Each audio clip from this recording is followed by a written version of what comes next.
Mass demonstrations engulfing France, Germany and Italy as police clash with protesters over the tightening of COVID restrictions. There are reports that one protester too in Germany has collapsed and died later in hospital. Since early July, daily infection cases in Western Europe have remained relatively low, but they are still on the rise.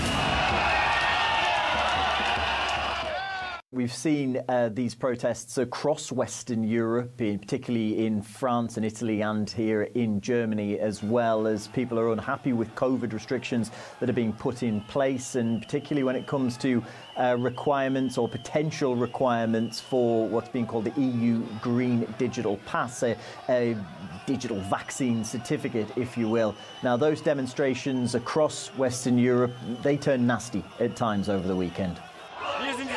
We are civilians. We just want our basic rights back. And they are the ones armed who are taking action against peaceful civilians. The Geneva Convention was passed in 1949, and they are negating it. I am here to defend freedom of speech because Emmanuel Macron is trying to stifle any kind of public speech into a pseudo-privilege called the sanitary pass, which is in fact a way to control people. Well, the EU Green Pass has caused much uproar, particularly in France, where over 200,000 people across the country came out onto the streets to vent their unhappiness. It was a much smaller affair here in Berlin, around 5,000 people coming out. That's after the courts here in Germany said that the demonstration couldn't go ahead as it was the potential to be a super spreader event for COVID-19. Those that did come out onto the streets of the German capital were met by riot police who were backed up with water cannons. We've carried out around 500 arrests in relation to, among other things, violations of the ban on assembly, but also to violations of the infection protection measures, as well as acts of resistance and physical assaults on emergency forces.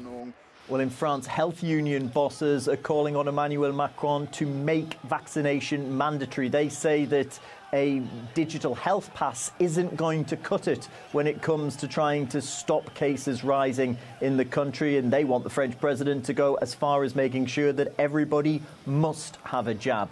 That's not the message that's coming out from here in Germany. There's no talk of mandatory vaccinations. But what we've heard from Markus Söder, the leader of the state of Bavaria, senior politician in the ruling coalition here, he's been saying that you don't have to get a vaccination, but if you don't, you won't have access to many things. Anyone who is fully vaccinated will get back their rights. What is needed now are clear lines so that we don't blunder into autumn. Those who have been offered vaccination and consciously rejected it will no longer be tested for free.